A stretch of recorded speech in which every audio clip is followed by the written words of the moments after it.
Most people don't realize this, but a lot of our financial limits were set before we were even old enough to think for ourselves. If you look at the data, most people end up earning around what their parents earned. Sometimes a little more, sometimes a little less, sometimes a lot more, sometimes a lot less. And it's not because they lack potential, it's because of what they absorbed growing up. Think about the phrases that you heard as a kid, right? It's not realistic. People like us don't do things like that. You should just be grateful for what you have. Money doesn't grow on trees. None of that stuff was meant to be harmful to you. It was just survival thinking. And your parents were doing the best they could with the information that they had. But those beliefs eventually became rules for your life. And that's why when an opportunity shows up that is outside that familiar space, your nervous system flags it as unsafe, not because it's wrong or a bad idea altogether, but because it's unfamiliar. And then we call that feeling being realistic. But realistic isn't neutral, it is a learned thing. And that's why people often sabotage themselves right before they outgrow what feels normal to them.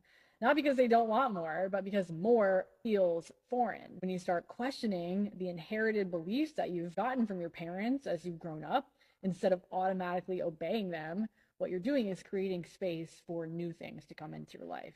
You don't have to reject where you came from, but you also don't have to cap your future at the level that you were conditioned to expect for yourself. What you call realistic might just be the next ceiling you get to break. I don't know how more people don't realize this, but learning how to make more money is actually rebellious. When you grow up in a system that benefits from people staying small, the easiest way to keep them in line is to make money look evil, make wanting more of it look greedy, and make being broke look noble. Most of us absorb those beliefs without even thinking about it. We were taught that good people struggle and bad people are the ones who have the resources, the choices, or that have power. So a lot of people stay broke not because they can't earn more, but because they don't want to be judged for wanting more. But let's be clear, it's a lot easier to control people who don't have options. It's a lot easier to keep people compliant when they're living paycheck to paycheck.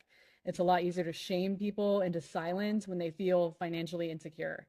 And once you see that, you can't unsee it. And that's when making more money actually does become rebellious. It's you saying that I'm not playing by the rules that were designed to keep me dependent. It's you saying that I want choices, I want freedom, and I want to take care of myself without asking for anyone's permission. People talk about rebellion like it's loud or aggressive, but one of the best forms of rebellion is learning how money actually works and refusing to feel guilty for wanting stability and abundance. Because as soon as you stop demonizing money, what you actually do is you start noticing opportunities. You start seeing ways you can help people, and you start realizing you don't have to stay where you started.